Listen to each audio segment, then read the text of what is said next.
नमस्कार, जय हिंद, जय श्री राम दोस्तों। मेरे चैनल शिव चौधरी ऑफिशियल में आप सबका स्वागत है। आगे बढ़ने से पहले आप सबसे रिक्वेस्ट है, वीडियो को लाइक कीजिए, चैनल को सब्सक्राइब कीजिए और शेयर करना मत भूलिएगा। एक खबर आती है कि भारत की सबसे बड़ी टेलीकॉम ऑपरेटर कंपनी एयरटेल और अमेरिका की कंपनी स्टारलिंक के बीच में करार हो गया, जिसके बाद दोनों कंपनियां मिलकर भारत में सैटेलाइट बेस्ड इंटरनेट सेवाएं प्रदान करेंगी। तो यह माना जाने लगा कि एक बड़ा झटका है रिलायंस जियो के लिए। आज भारत में 4 बड़ी कंपनियां हैं जो आपको टेलीकॉम सेक्टर में सेवाएं प्रदान करती दिखाई देंगी। एयरटेल, जियो, वोडाफोन और बीएसएनएल।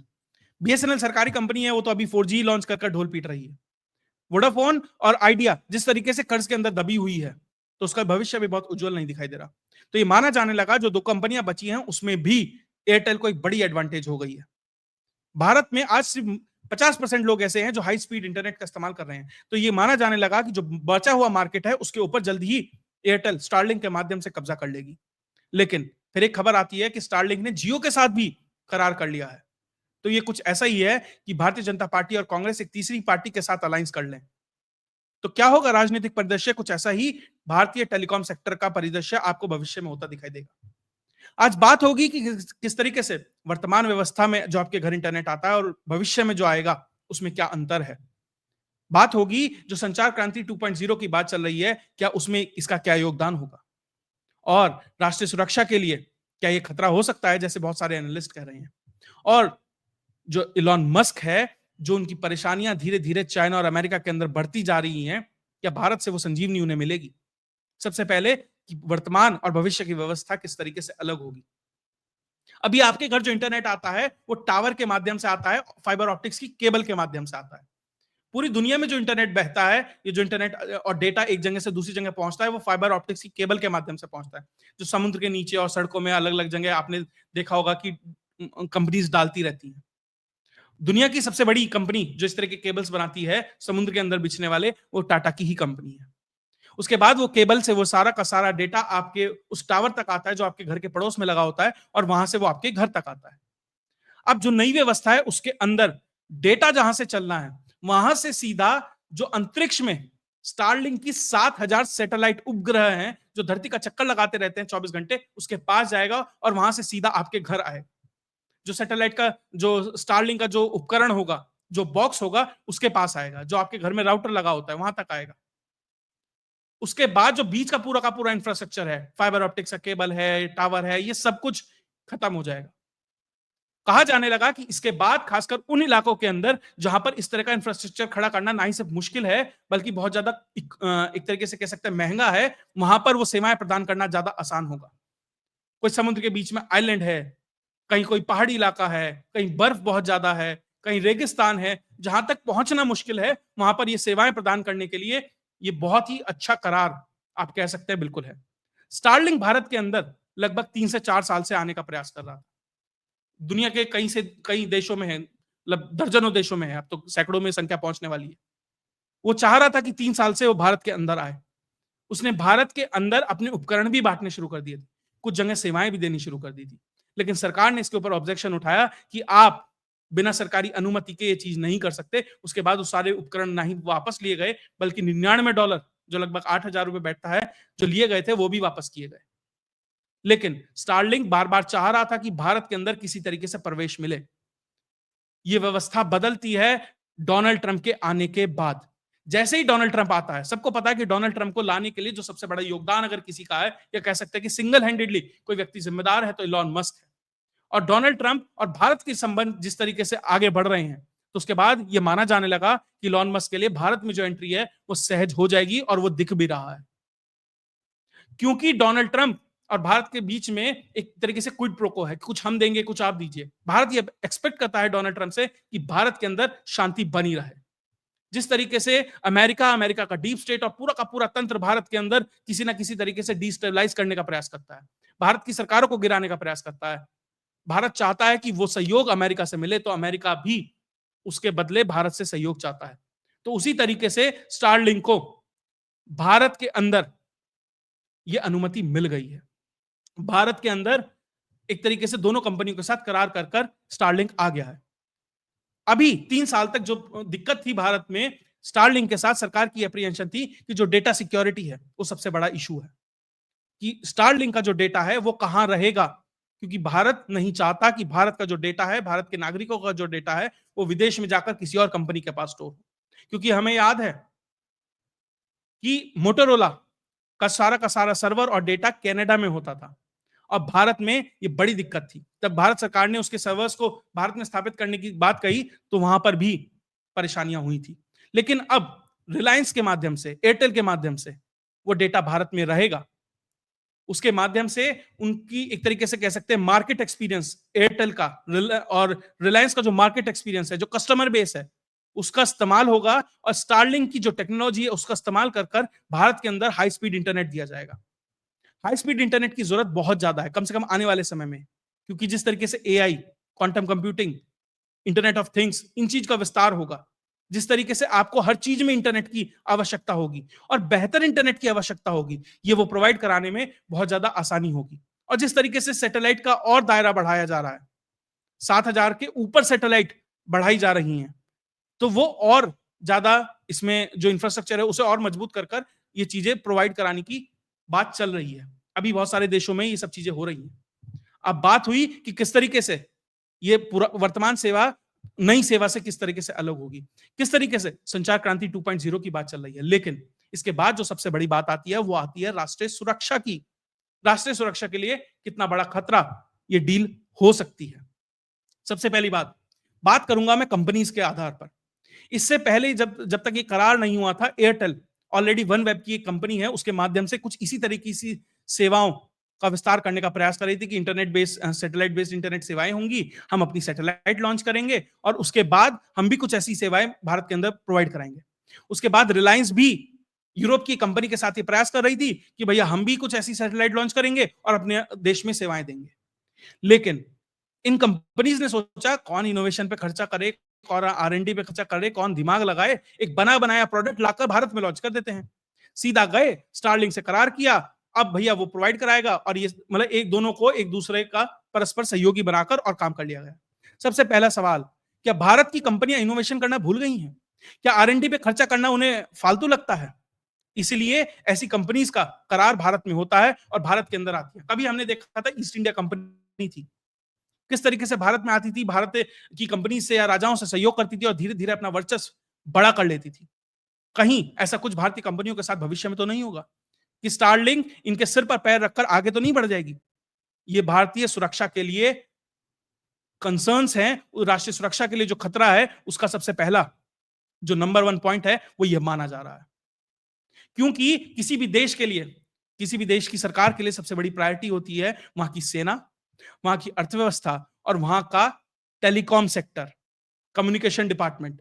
ये सबसे बड़ी 3 चीजें हैं जो किसी देश की राष्ट्रीय सुरक्षा के लिए महत्वपूर्ण होती है। उसमें से एक तंत्र है टेलीकॉम। क्या हम किसी तीसरे व्यक्ति के हाथ में, किसी तीसरे देश के कंपनी के हाथ में तो नहीं दे रहे? खासकर वो व्यक्ति जो कुख्यात रहा है कि किस तरीके से उसने अपनी इन सेवाओं का इस्तेमाल कर कर 2 देशों के बीच में इंफ्लुएंस किया है। हमें याद है कि यूक्रेन और रशिया का युद्ध चल रहा था। यूक्रेन स्टारलिंक की सेवाओं का इस्तेमाल कर रहा था और वह रशिया के ऊपर एक एक्शन लेने वाला था, और इन्होंने अपनी सेवाएं एकदम बंद कर दी थी। हमें याद है कारगिल के अंदर भी जब भारत ने जीपीएस की सेवाएं अमेरिका से मांगी थी तो उन्होंने सही कोऑर्डिनेट्स नहीं दिए थे, वो सेवाएं नहीं दी थी, इसलिए भारत को अपना जीपीएस के समानांतर नाविक खड़ा करना पड़ा था। कल को भविष्य में कुछ ऐसा हो जाता है तो क्या यह राष्ट्रीय सुरक्षा के लिए खतरा नहीं होगा?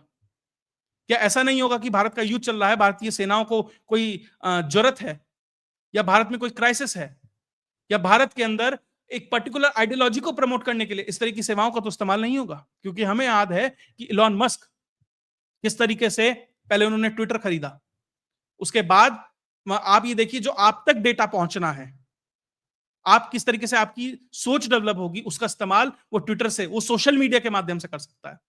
उसके बाद मान लीजिए आप इन्फ्लुएंशियल हैं, आपकी बात है, तो वो आपकी जो सेवाएं हैं इंटरनेट की उसे बाधित कर सकता है। कल को भारत में कहीं कोई दंगा है, कोई स्थिति है, सिविल वॉर जैसी स्थिति है, उसमें इस्तेमाल किया जा सकता है क्या? ये एक कंसर्न है। मैं ये नहीं कह रहा कि होगा, मैं ये नहीं कह रहा कि इलॉन मस्क ऐसा करेगा, लेकिन अगर हम अपनी जो संचार सेवाएं हैं किसी तीसरे व्यक्ति के हाथ में दे देते हैं तो भारत की संप्रभुता, भारत की सुरक्षा के लिए एक खतरा भविष्य में बन सकता है। कंपनियों ने इनोवेशन खत्म कर दिया, कंपनियों ने अपनी सेवाएं, अपना भविष्य दूसरे व्यक्ति के हाथ में दे दिया। उसके बाद एक तरीके से मोनोपोली क्रिएट हो गई। दो ही कंपनी है, क्योंकि जो बाकी जो कंपनीज हैं वो तो आगे बढ़ेंगी नहीं। उनके लिए तो दिक्कत है, क्योंकि ये दो कंपनियां हैं, मजबूती से आगे बढ़ेंगी, क्योंकि इनके पास जो वर्तमान व्यवस्था है वो भी है और भविष्य की व्यवस्था है वो भी इनके पास आ गई। तो वहां पर भी राष्ट्रीय सुरक्षा के लिए एक बड़ा खतरा ये बन सकता है। उसके बाद किस तरीके से जो बीएसएनएल है, जो सरकारी कंपनी है, लगभग उसका दम घुटता नजर आएगा। मेरा सवाल यह है कि सरकार ने कोशिश की थी इसरो के माध्यम से, ह्यूजेस एक कंपनी है, उसके माध्यम से इसी तरह की सेवाएं इसरो के माध्यम से सैटेलाइट लॉन्च कर देने का प्रयास किया गया था। वो कहां पहुंची? क्या बीएसएनएल किसी इसी तरह के प्रोजेक्ट पे काम कर रही है क्या? अगर नहीं कर रही है तो क्यों नहीं कर रही है? क्या समय के साथ सरकारी कंपनियों ने भी इवन इनोवेशन नहीं कर रही हैं? क्या राष्ट्रीय सुरक्षा के लिए जिम्मेदारी नहीं है? अब जिसे कहा जा रहा था कि बीएसएनएल घाटे में चल रही है, देखिए प्रॉफिट में ले आई है सरकार, ठीक है अभी आ गई होगी, अगले 5 साल का क्या, अगले 10 साल का क्या, तब क्या होगा? इसके बारे में सरकार ने कुछ सोचा है? कल अश्विनी वैष्णव ने एक ट्वीट किया कि स्टारलिंक का स्वागत है भारत में। उन्हें बाद में वो ट्वीट डिलीट करना पड़ा। क्यों? क्योंकि पता है कि ये कहीं ना कहीं भविष्य में इसके ऊपर बहुत सारे एप्रीहेंशंस है, बहुत सारी एक तरीके से शक और शुबा है कि ये चीज किस तरीके से भारत के अंदर रोल आउट होने वाली है। क्योंकि इलॉन मस्क ने पोलैंड को तो कह भी दिया था, पोलैंड के साथ भी कुछ ऐसा ही हुआ था कि बहुत छोटे हो, रहने दो, बात मत करो। तो वो व्यक्ति किस तरीके से अपनी वेब चलाता है, वो व्यक्ति किस तरीके से सिर्फ और सिर्फ अपनी बात को सही मानता है, क्या ये आने वाले समय में भारत के लिए परेशानी का सबब नहीं होगा? राष्ट्रीय सुरक्षा का खतरा इसलिए भी माना जा रहा है क्योंकि बहुत लोग कहते थे भैया पुराना डीप स्टेट ट्रम्प ने फेंक दिया बाहर और नया सिस्टम आया है, अब तो सब कुछ अच्छा होगा। नहीं, ट्रम्प पुराने ही डीप स्टेट का नया परिवर्तित रूप है, उसने अपना रूप बदला है और उसमें जो सबसे बड़ा सहयोगी है वो इलॉन मस्क है। हमें ध्यान रखना पड़ेगा कि दुनिया की सबसे बड़ी कंपनी ब्लैक रॉक, जो 11 ट्रिलियन डॉलर की कंपनी है, भारत की अर्थव्यवस्था आपको बता दूं लगभग 4 की है, यानी भारत से 3 गुनी बड़ी कंपनी भारत की अर्थव्यवस्था से, वो दुनिया की सभी कंपनीज में, सभी बड़ी कंपनीज में, टॉप 500 कंपनीज में इन्वेस्टर है। वही इस डीप स्टेट का सबसे बड़ा, ये कह सकते हैं कि एक तरीके से एसेट है। वो भी हिस्सेदार है इलॉन मस्क की स्टारलिंक के अंदर। तो ऐसा नहीं है कि इलॉन मस्क कुछ नया लेकर आया है, वो पुरानी चीज का ही परिवर्तित रूप है। तो किस तरीके से वो डीप स्टेट भारत के अंदर नए तरीके से इन्फ्लुएंस करने का प्रयास कर रहा है, ये स्टारलिंक और इन कंपनीज का कह सकते हैं कि एक पैक्ट है।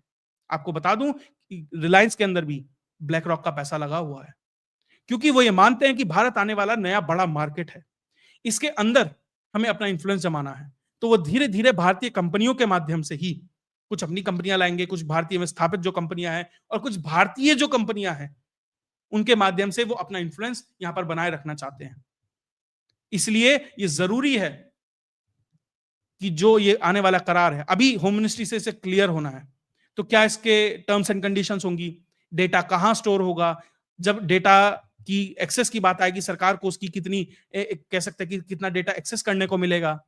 क्या कहीं ऐसा तो नहीं होगा कि इलॉन मस्क एकदम से ही कह देगा भैया मेरी जो सैटेलाइट्स हैं उसके माध्यम से मैं सेवाएं देना बंद कर देता हूं, कुछ ऐसी स्थिति तो नहीं होगी। इन सब चीजों को ये देखना पहले जरूरी होगा कि जो टर्म्स एंड कंडीशन है उसके अंदर क्या है, तब जाकर कह सकते हैं कि ये डील बेहतर है या नहीं। मैं ये नहीं कह रहा कि ये डील नहीं होनी चाहिए, मैं किसी भी इनोवेशन के विरोध में नहीं हूं, मैं किसी भी प्रोग्रेस के विरोध में नहीं हूं, लेकिन क्या वो राष्ट्रीय सुरक्षा के बल पर के नाम पर हो, ये जरूरी नहीं है और होनी भी नहीं चाहिए। तो पहले ये जरूरी है, हां, क्योंकि पैसा उन लोगों के पास है, इनोवेशन उन लोगों के पास है, तो हमें उनकी भी जरूरत है। लेकिन क्या अपने देश की कीमत पर वो इनोवेशन, वो पैसा भारत में आए, ये देखना जरूरी है। इन दोनों का जो बैलेंस बनकर निकलेगा, और बैलेंस बनाना पड़ेगा, तब जाकर ही इस डील को बेहतर या खराब कहा जा सकता है। अब इसमें एक और चीज, इलॉन मस्क इसलिए इंपॉर्टेंट हो जाते हैं क्योंकि जिस तरीके से चाइना के अंदर इलॉन मस्क को थोड़ा सा दिक्कत हो रही है, किस तरीके से BYD जैसी बड़ी कंपनियां, इलेक्ट्रिक कार, मैं इसलिए कह रहा हूं चाइना के अंदर क्योंकि चाइना के अंदर ही इलॉन मस्क की जो टेस्ला कंपनी है जो इलेक्ट्रिक गाड़ी बनाती है उसका सबसे बड़ी मैन्युफैक्चरिंग है, सबसे बड़ा मार्केट है। तो जिस तरीके से वहां की लोकल कंपनियां, इलेक्ट्रिक कंपनियां और चाइनीज गवर्नमेंट जिस तरीके से उन्हें सपोर्ट कर रही है, तो टेस्ला के लिए चाइनीज मार्केट में भी प्रॉब्लम है। और जो टेस्ला, अब तक ये कहा जाता था भैया इलेक्ट्रिक कार बना रही है और बहुत वो एक हाइप थी, अब बहुत सारी कंपनी है जो इस सेगमेंट में आ गई हैं, चाइना से लेकर अमेरिका तक, और भारत में भी ये प्रयास चल रहा है। तो टेस्ला क्या नया देगी, अब उसके पास वो बहुत ज्यादा है नहीं कि और क्या नया देगी, इसलिए अमेरिका के अंदर भी उनकी जो कंपनी जो है उसका वो ग्रोथ है वो कहीं ना कहीं धीरे धीरे थोड़ा सा स्लो डाउन हो रही है। एक नेगेटिव सेंटिमेंट टेस्ला के खिलाफ और इलॉन मस्क के खिलाफ इसलिए भी बढ़ रहा है अमेरिका के अंदर क्योंकि जिस तरीके से उसका इंटरफेरेंस सरकार के अंदर है। ठीक है, आप व्यापारी थे, आपको लगा पुराना सिस्टम अच्छा नहीं है, आपको चाहिए था कि आप आते, सिस्टम को बदलते और बाहर हो जाते, लेकिन अब आप खुद सिस्टम बन गए हैं, इसलिए वहां की जनता उसे पसंद नहीं कर रही। तो एक नेगेटिव सेंटिमेंट चाइना से लेकर अमेरिका तक इलॉन मस्क के खिलाफ है। तो इलॉन मस्क को कोई ऐसी जगह चाहिए जो इन चीजों को कंपनसेट कर सके। और भारत टेलीकॉम हो, गाड़ी हो, हर तरीके से एक बड़ा मार्केट है। अब वो चाहते थे कि गाड़ियां भी भारत में बिके, उनकी इंटरनेट सेवाएं भी भारत में बिके, लेकिन वो अब तक हो नहीं पा रहा था। भारत ने उनकी गाड़ियों को भी सीमित रूप से भारत में आने का एक तरीके से अनुमति प्रदान कर दी है। 8,000 टेस्ला की गाड़ियां भारत में हर साल बिकेंगी फिलहाल के लिए, और वो भी चाइनीज मेड नहीं होंगी, जर्मन मेड होंगी। उसके बाद इंटरनेट सेवाओं को भी कुछ कंडीशंस के साथ भारत में आने के लिए अब इन दो कंपनियों के माध्यम से आने के लिए एक तरीके से अनुमति दे दी गई है। अब सवाल यही है कि कितनी अनुमति है, कहां तक जा सकते हैं, इन सब चीजों को देखना होगा। जब ये पूरी की पूरी डिटेल्स आएंगी इस डील की, और जब क्लियरेंस आएगा केंद्र सरकार की तरफ से, तभी क्लियर होगा कि क्या ये सही में भारत के अंदर संचार क्रांति 2.0 के लिए जो इनोवेशन चाहिए, जो फैसिलिटी चाहिए, जो टेक्नोलॉजी चाहिए, जो इंफ्रास्ट्रक्चर चाहिए, वो लेकर आएगा, या भारत